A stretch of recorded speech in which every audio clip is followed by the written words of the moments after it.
નમસ્કાર, આપ જોઈ રહ્યા છો મંતવ્ય ન્યૂઝ અને સીધો સંવાદ સાથે હું રોનક મોઢવાડિયા. અમેરિકન રાષ્ટ્રપતિ ડોનાલ્ડ ટ્રમ્પ હંમેશા ચર્ચામાં રહેતા હોય છે. એમના નિવેદનો અથવા તો એમની કામ કરવાની પદ્ધતિ લોકોમાં કુતૂહલ સર્જે છે. અનેક દેશોના પ્રધાનોને ડરમાં મૂકી દે છે. હાલ જ તેઓએ વેનેઝુએલા પર કબજો કર્યો અને ત્યાંના ઇન્ચાર્જ રાષ્ટ્રપતિ તરીકે પોતાને જાહેર કરી દીધા. આ ઘટના હજુ તાજી છે તો ફરીથી એક દેશનું નામ સામે આવ્યું કે જ્યાં ટ્રમ્પને હવે કબજો કરવાની ઈચ્છા જાગી છે. અને આ દેશ છે ગ્રીનલેન્ડ, કે જ્યાં આમ તો ગ્રીનલેન્ડ નાનકડો દેશ, પરંતુ એ ભૂમિની દ્રષ્ટિએ ખૂબ મહત્વનો છે. ભૂગોળની દ્રષ્ટિએ અહીં ખનિજોનો પણ જે ભંડાર જોવા મળ્યો છે, સાથે સાથે અનેક દેશોનો અહીં કેન્દ્રબિંદુ જોવા મળે. અમેરિકાનો પણ અહીં એક પ્લાન્ટ છે કે જે કોઈ પણ દેશમાંથી આવતી મિસાઇલને રોકવામાં સક્ષમ બનાવે છે અને અમેરિકાને બચાવે છે. તો તેને લઈ હવે ટ્રમ્પે ખુલ્લી ધમકી આપી કે જો ગ્રીનલેન્ડ પર કબજો કરવાનો છે તો કરવાનો છે, પરંતુ જો કોઈ દેશ અમારો વિરોધ કરશે તો તેના પર અમે વધુ ટેરિફ નાખી દઈશું. આ સાથે કોઈ પણ કિંમતે હવે ગ્રીનલેન્ડ પર કબજો કરવાનો નિર્ણય છે તે ટ્રમ્પ દ્વારા કરવામાં આવ્યો છે. અને આ નિર્ણયથી અનેક દેશો પર દબાણ પણ વધ્યું છે. કયા દેશો પર ટેરિફ નાખવાની વાત કરી છે અને કયા દેશોનું સમર્થન જોઈએ છે તે હજુ સ્પષ્ટ નથી થયું, પરંતુ ટ્રમ્પની આ વાતથી અત્યારે તમામ દેશોના જે વડાપ્રધાનો, રાષ્ટ્રપતિઓ સહિતના જે પણ કરતા હર્તાઓ છે તેમાં ક્યાંય ને ક્યાંય ડરનો માહોલ જોવા મળ્યો છે. તો નાટો સાથે પર ગ્રીનલેન્ડ મુદ્દે અમેરિકાની વાતચીત ચાલી રહી છે તેવું ટ્રમ્પનું નિવેદન છે તે હાલ વાયરલ થઈ રહ્યું છે.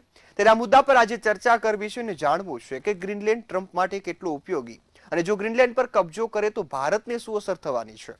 આજ મુદ્દા પર કરવો છે આજનું સીધો સંવાદ.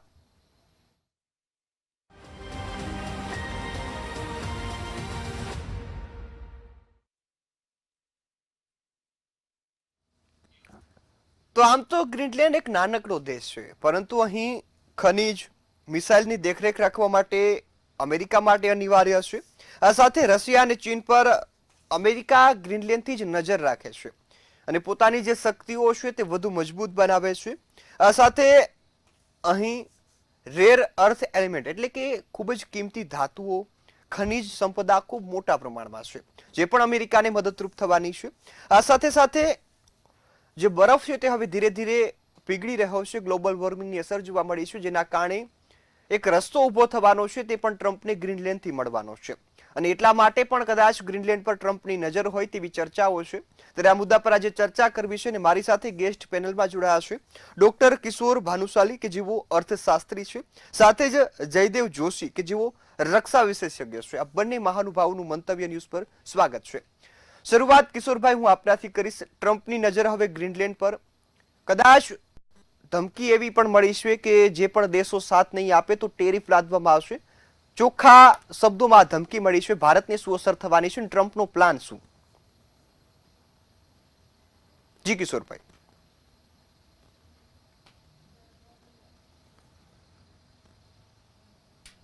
જી કિશોરભાઈ.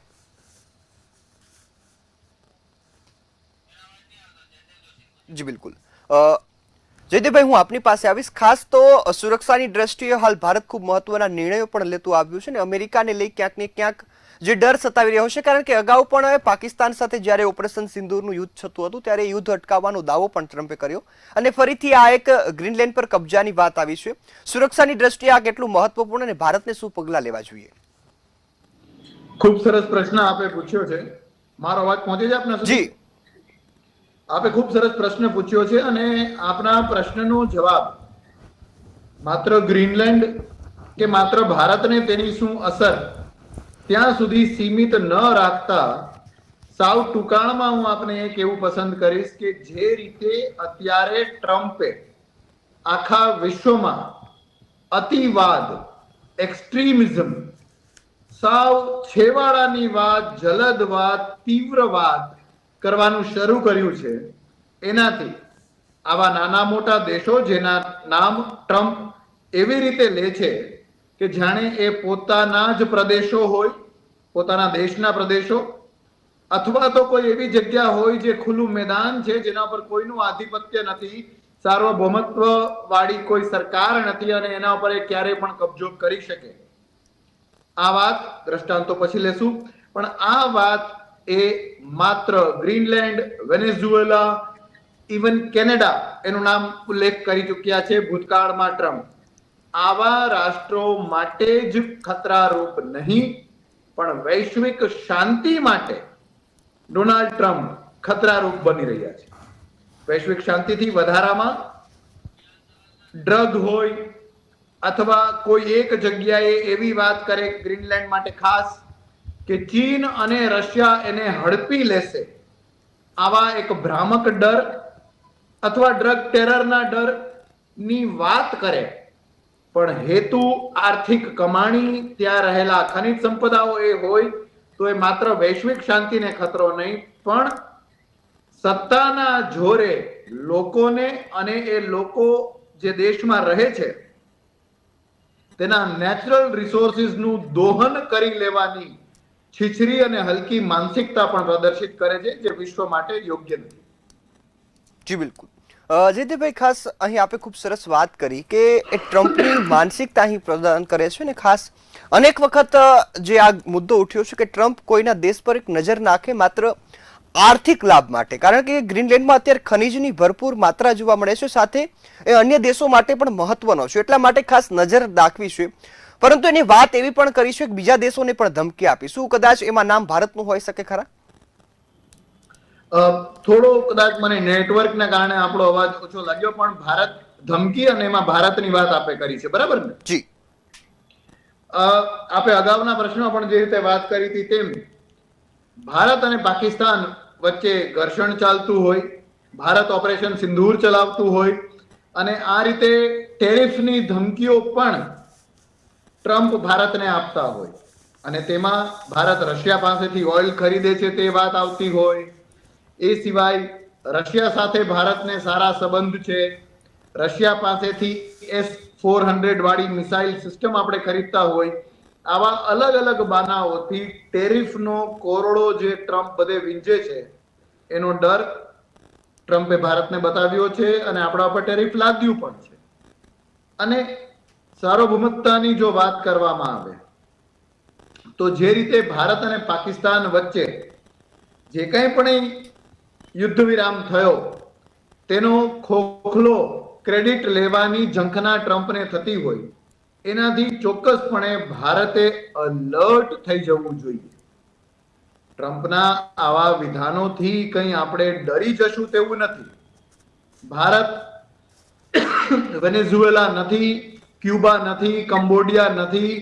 ભારત કંઈ ઈરાન કે ઇવન હમાસ દ્વારા ચાલતું કોઈ આતંકી સંગઠનની ગિરફ્તમાં રહેલો દેશ નથી. ભારત બહુ જ મોટી આર્થિક અને સામરિક સત્તા છે, પણ આ બધા નરેટિવમાં ક્યાંક ને ક્યાંક ટ્રમ્પ વારે વારે હલકી રીતે ઓછું ચિતરતા હોય ભારતને તેવો ઉલ્લેખ કરતા હોય છે. એટલે ભારતે ડરવાની નહીં, પણ કન્સર્ન્ડ હોવાની, ચિંતિત હોવાની અને એ ચિંતાથી ચિંતન કરવાની જરૂર ચોક્કસને માટે છે. જી બિલકુલ. જયદીપભાઈ, ખાસ વાત અહીં ટ્રમ્પની આવતી હોય તો અમેરિકાની સુરક્ષાને એક ખાસ જે ડોમ કવર કરે છે, golden dome missile defence project, જે ગ્રીનલેન્ડમાં સ્થાપિત કરવામાં આવ્યો છે ને એના કારણે ટ્રમ્પ કબજો કરતો હોય તેવું પણ નિવેદન છે કે એ અમેરિકા માટે ખૂબ મહત્વપૂર્ણ છે અને એ જો સુરક્ષિત રાખવું હોય અથવા તો પોતાના કબજામાં રાખવું હોય તો ગ્રીનલેન્ડ પર કબજો જરૂરી બન્યો છે. ખરું પૂછો તો કશું જરૂરી છે નહીં. આપ જોવો, વિશ્વયુદ્ધ 1 થાય છે, વિશ્વયુદ્ધ 2 થાય છે, એ પછી વિશ્વયુદ્ધ દ્વિતીય પછી પણ એવા બધા પ્રદેશો જે હિટલરે જીત્યા હોય ત્યાં ફરી પાછી ડેમોક્રેટિક સરકારો આવી જાય છે, સત્તા મૂળ લોકોના હાથમાં આવી જાય છે અને એ જ ન્યાયિક છે, એ જ રીતે થવું જોઈએ. વેનેઝુએલામાં કંઈ પણ થતું હોય એ અધિકાર નથી આપતું ટ્રમ્પને કે ત્યાંની સફાઈ એ પોતે કરે. એટલા માટે કે જે અમેરિકામાં ચાલે છે, અમેરિકાના એક રાજ્ય મિનેસોટામાં ચાલે છે, ત્યાંનું આઈસ ઇમિગ્રેશન અને કસ્ટમ્સ માટેની જે એમની એક ડિપાર્ટમેન્ટ છે જેમની સ્થાપના એમણે કરી, એક એમનું મંત્રાલય જ છે. કે જે ગેરકાયદેસર રીતે અમેરિકામાં આવનાર લોકોને નિકાલ બહાર કરવાનું એમનું કામ છે. એ લોકો મૂળભૂત અને પહેલેથી અમેરિકી નાગરિક હોય એમના પર પણ કેવો અત્યાચાર કરે છે. આઈસ કિલિંગ્સ,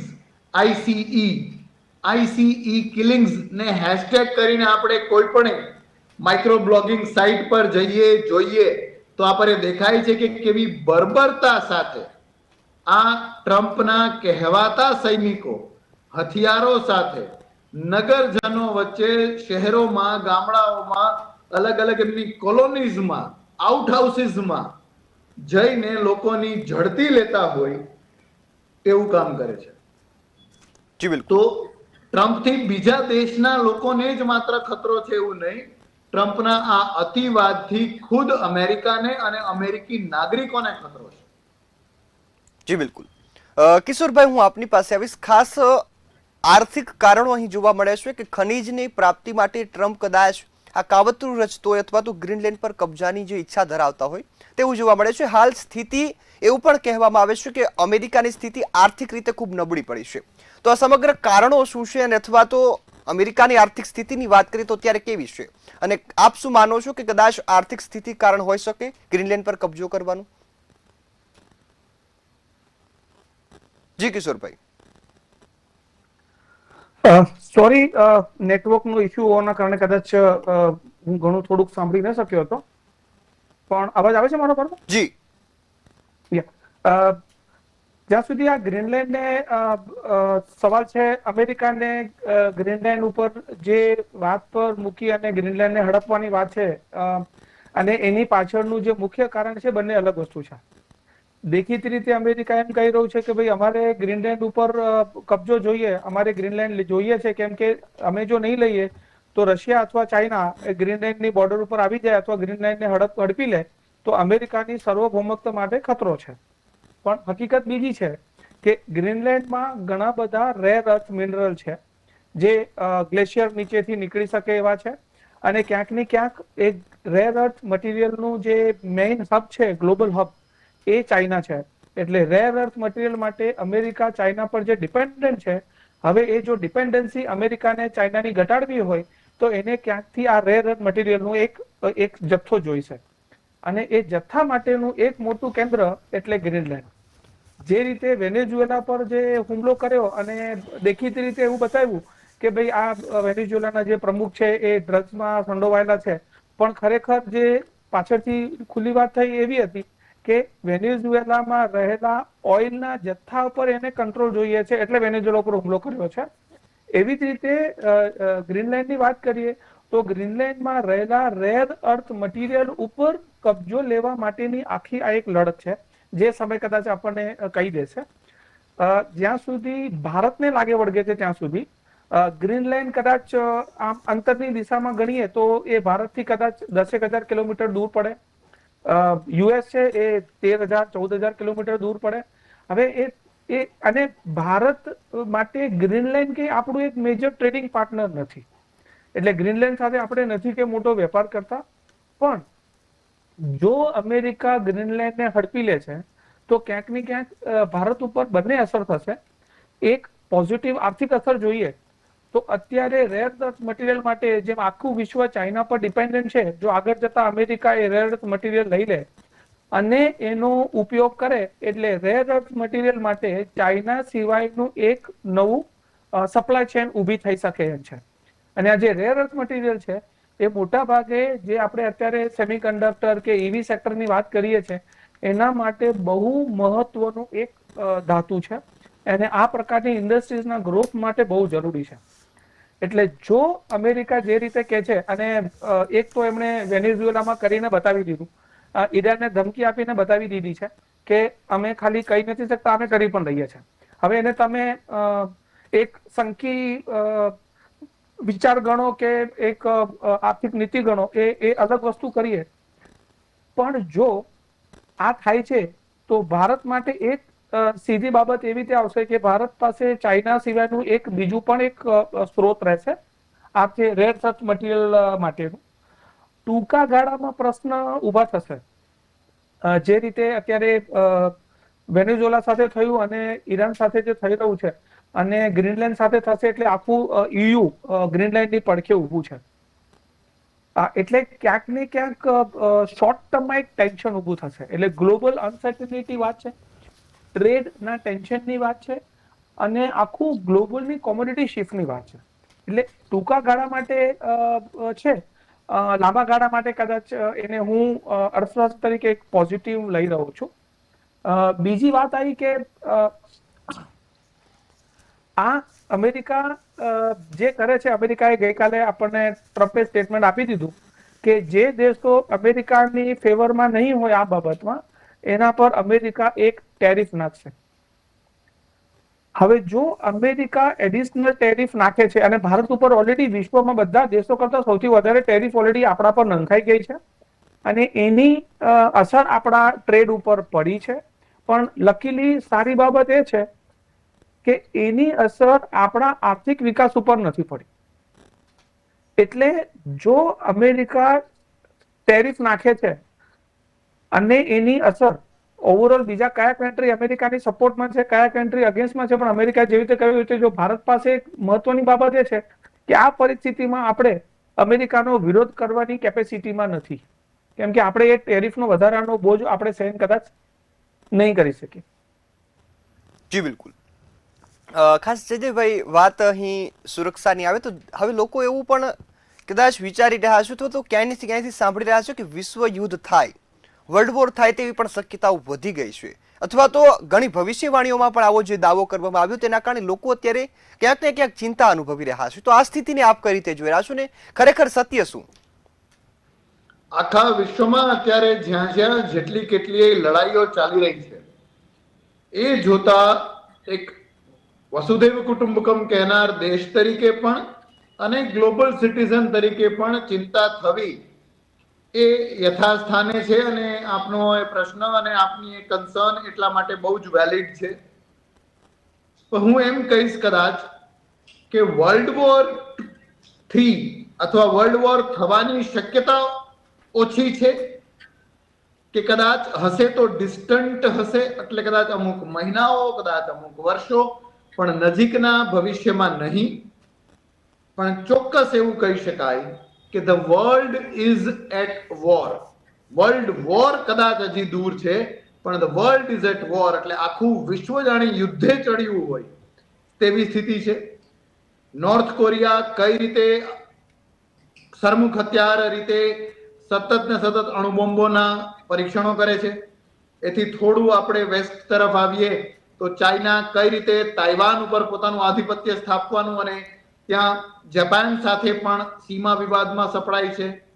ઓસ્ટ્રેલિયા આ જ બાબતથી અને ઓકસ વાળા એ જે ગ્રુપ છે, સંધિના રાષ્ટ્રો છે, એમાં ઓસ્ટ્રેલિયા પણ સામેલ છે. તો આપણે પેસિફિક ઓશન ને એ પણ જોવો. ભારત અને ભારતીય ઉપમહાદ્વીપમાં બહારના દેશો જવા દો, આંતરિક રીતે કેટલું નુકસાન થઈ રહ્યું છે. નેપાળ, બાંગ્લાદેશ, શ્રીલંકા આપ જોવો. પાકિસ્તાનમાં સતત ને સતત આંતરવિગ્રહની સ્થિતિ હોય. આખું મિડલ ઈસ્ટ કઈ રીતે ભડકે પડે છે. અઝરબૈજાન અને ત્યાં અલ્જીરિયા એ આપણે થોડા સમય પહેલા જોયું. ઇઝરાયલ અત્યારે શું કરી રહ્યું છે, અમેરિકામાં શું ચાલે છે. તો આ બધું જોતા વર્લ્ડ વોર કદાચ નહીં, રશિયા યુક્રેનને તો આપણે ભૂલી જ જઈએ છીએ, પણ કારણ કે એટલું ગિવન થઈ ગયું છે તો અત્યારે આખા વિશ્વના બે ફાટા પડી ગયા છે. એક અમેરિકા તરફી અને બીજું ચીન, રશિયા, નોર્થ કોરિયા અને અમુક ઇસ્લામિક કન્ટ્રી. તો આ વિશ્વના જે સતત જે know that is been split wide into two open parts, આના કારણે કોઈ પણ સમયે બહુ જ મોટી સામરિક અથડામણ થઈ શકે એ ચોક્કસ છે. અને આ આખું defence trade, defence industry Fali ફૂલી રહી છે. અર્થતંત્રની રીતે એ કંઈ સારા સંકેત નથી. અર્થતંત્ર મૂવ કરે છે પણ જ્યારે મેડિકલ, કોવિડમાંથી આખું વિશ્વ હમણાં બહાર નીકળ્યું છે. મેડિકલમાં ખર્ચ થવો જોઈએ, એજ્યુકેશનમાં ખર્ચ થવો જોઈએ.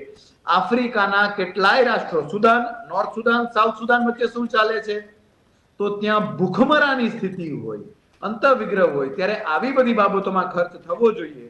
એને બદલે ડિફેન્સ ટ્રેડ થી થતો વેપાર એ પણ કેટલો સાત્વિક અને ઓર્ગેનિક વેપાર છે એના ઉપર પણ આપણે વિચાર કરી અને આ વર્લ્ડ ઇઝ એટ વોર, વિશ્વ યુદ્ધ ચડ્યું છે, એ સ્થિતિને રોકવાની શાંતિની જરૂર છે.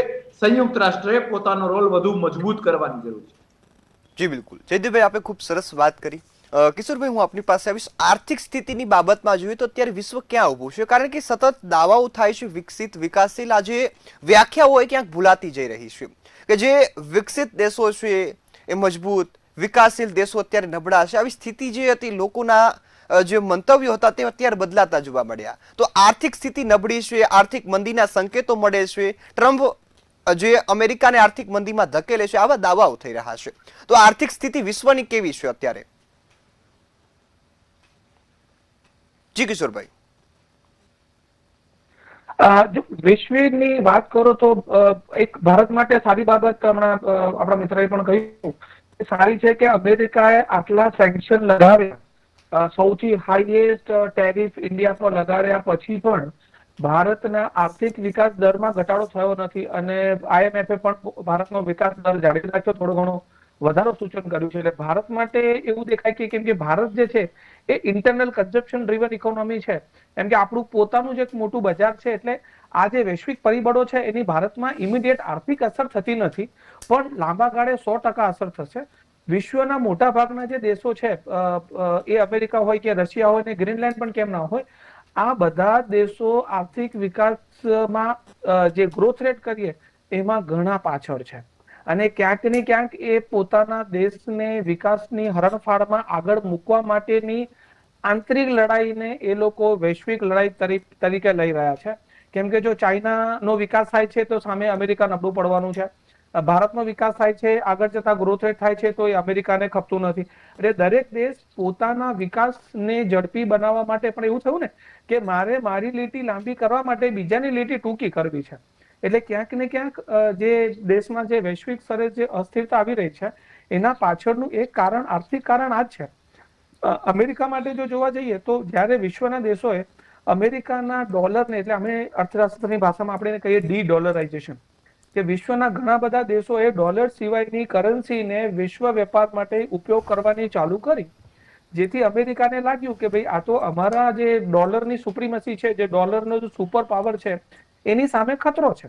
અને ક્યાંક ને ક્યાંક અમેરિકા રશિયા અને યુક્રેન વચ્ચેની વોરને રોકવામાં નિષ્ફળ ગયું ત્યારે અમેરિકાને લાગ્યું કે જે સુપર પાવર તરીકેની, એટલે મિલિટરી પાવર તરીકેની અમારી જે સત્તા છે એને પણ એક પ્રશ્નાર્થ ચિહ્ન આવી ગયો.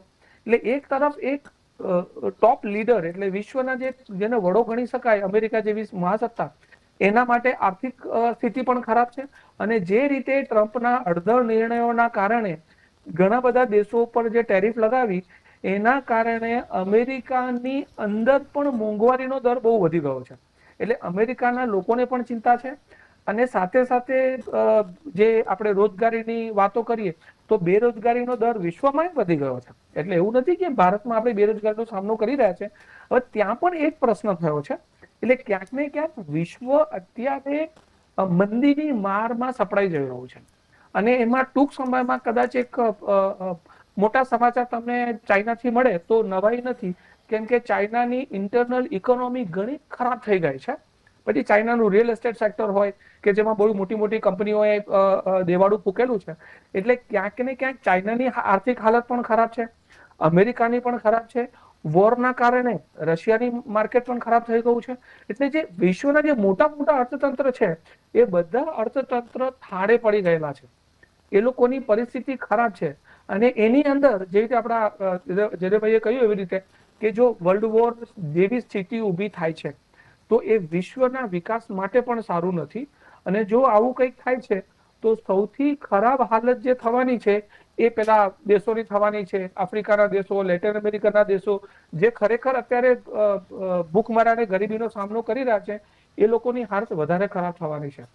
એટલે અત્યારની પરિસ્થિતિમાં જોશા પછી IMF હોય કે યુનાઇટેડ નેશન્સ હોય, એ બધી જે વૈશ્વિક સંસ્થાઓ હતી એ લોકોનું બહુ મોટો રોલ પ્લે કરવાનો છે.